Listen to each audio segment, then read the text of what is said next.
Assalamualaikum warahmatullahi wabarakatuh.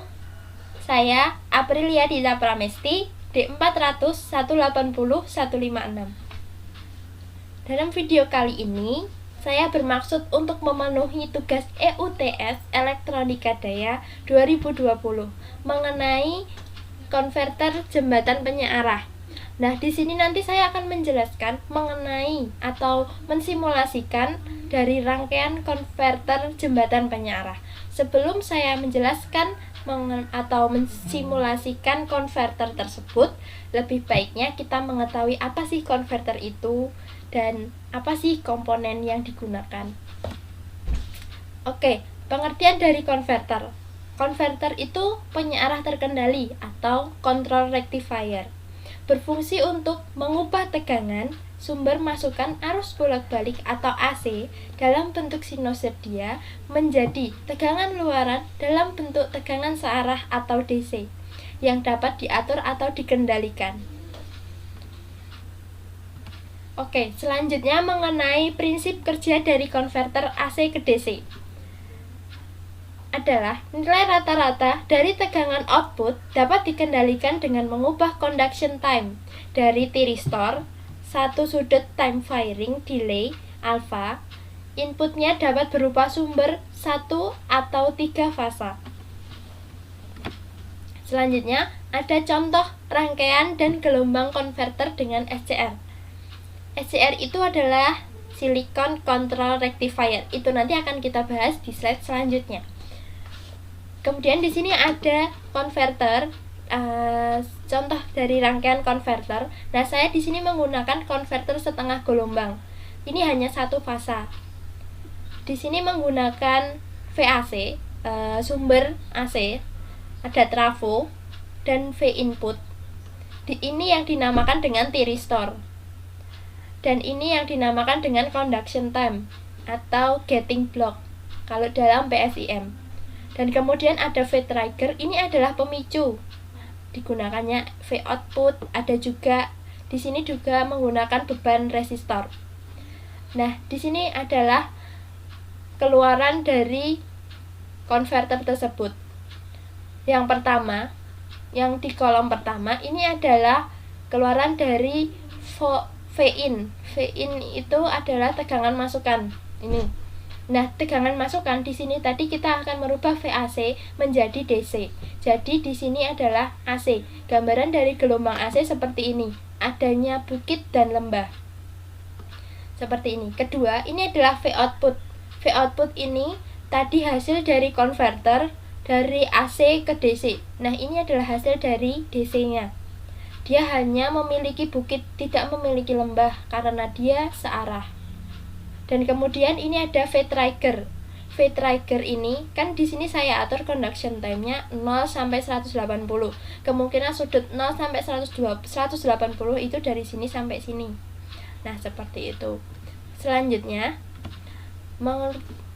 merupakan tentang pengaplikasian dari konverter. Pengaplikasian dari konverter itu secara umum yang cukup saya ketahui itu ada 4. Yang pertama, sistem kontrol kecepatan motor DC itu dipakai pada pabrik baja dan pabrik kertas.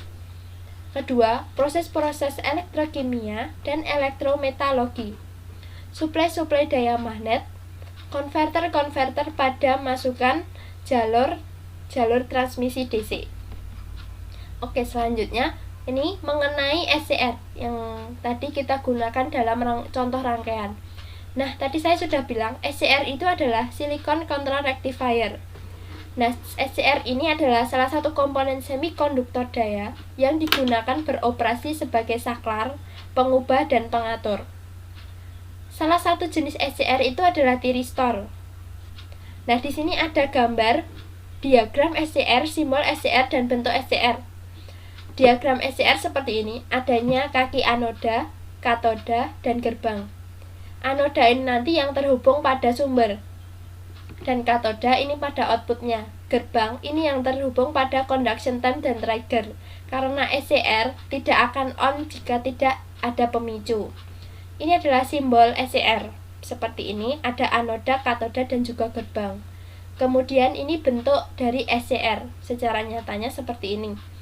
Ini ada katoda, anoda, dan gerbang. Selanjutnya mengenai prinsip kerja SCR. Tadi sudah saya singgung sedikit mengenai SCR. SCR itu akan on jika dipicu. Dan ketika dia sudah dipicu dan sudah on, maka ketika tegangan pemicu itu dilepas, dia tidak akan off. Kecuali pada anoda, arus maju pada anoda dan katoda diturunkan hingga berada pada posisi IH. IH itu adalah holding current SCR. Nah, pada masing-masing SCR ini memiliki holding current yang berbeda-beda. Itu saja yang dapat saya jelaskan mengenai teori, dan selanjutnya kita akan membahas mengenai rangkaian dari konverter jembatan penyearah. Oke, ini adalah rangkaian konverter jembatan penyearah. Ini sudah saya rangkai terlebih dahulu untuk mempersingkat waktu. Nah, di sini saya menggunakan VAC. Komponennya bisa dilihat di bawah sini. Ini parameternya saya atur peak amplitude itu adalah 220 sesuai sama PLN, atau secara umum tegangan yang digunakan itu 220. Frekuensinya saya atur menjadi 100. Kemudian di sini ada transformator. Transformator ini saya atur menggunakan yang kumparan primer, saya atur menjadi 220, dan yang sekunder saya ganti menjadi 12. Kenapa saya menggunakan 220 dan 12? Karena ini adalah transformator step down. Dan kemudian transformator ini yang terhubung kepada V input dan juga tiristor. Di sini ada tegangan 12, ini tegangan 12, dan yang di tengah ini adalah CT. CT ini saling terhubung, CT dengan CT. Kemudian CT terhubung dengan ground dan dengan tiristor ketiga dan keempat. Saya urutkan mengenai komponen Vin. Komponen Vin ini adalah tegangan input. Tegangan input ke sini, dan di sini ada yang namanya tiristor. Saya menggunakan 4 tiristor. Dan juga ada 4 gating block. Di dalam gating block ini saya atur parameternya dengan frekuensi 100 dan switching point, atau yang disebut dalam tadi di materi tadi di teori conduction time itu ada 9 yang disebut alpha itu ada 90 sampai 180 sampai 180. Nah, dari keempat gating block ini saya atur parameternya dengan sama semua, jadi keempat ini sama. Nah, ini yang disebut dengan tiristor tadi. Tiristor ini jika tidak dipicu dia tidak akan on seperti pada materi tersebut. Ini. Jadi jika tidak ada pemicu dia tidak akan mengeluarkan outputannya. Dan di sini saya hanya mencoba menggunakan satu V-trigger yang saya letakkan pada tiristor keempat. Nah, saya letakkan di sini. Kemudian di sini ada V-out. Ini adalah tegangan keluarannya.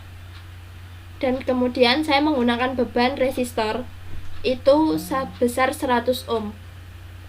Langsung saja kita simulasikan. Oke, kemudian run simulation. Kita inputkan satu-satu. V-out dan V-trigger. Dapat kita lihat di sini. Di sini ada tegangan input. Nah, tegangan input di sini. Tadi kan AC. Nah, AC kan berbentuk mempunyai bukit dan lembah. Sini hanya satu gelombang. Karena tadi yang kita beri trigger itu hanya satu, jadi dia hanya menggambarkan satu gelombang saja. Kemudian di sini ada V-out, tegangan keluarannya. Tegangan keluarannya seperti ini berbentuknya. Nah, ini tergantung dengan V-trigger. Lihat, ini sama. Nah, ini sama juga. Dia tidak memiliki lembah, tapi dia hanya memiliki bukit yang berbentuknya seperti ini. Pulsa. Dia square, agak square, kemudian sini. Dan kemudian ada V trigger yang kita sebut sebagai tegangan pemicu. Nah, di sini karena conduction time kita atur dengan alfa dari 90 sampai 180, itu kemungkinan dari sini sampai ke sini. Nah, ini membentuk alfa 90. Nah, seperti itu. Mungkin cukup itu saja yang dapat saya sampaikan. Kurang lebihnya saya mohon maaf. Wassalamualaikum warahmatullahi wabarakatuh.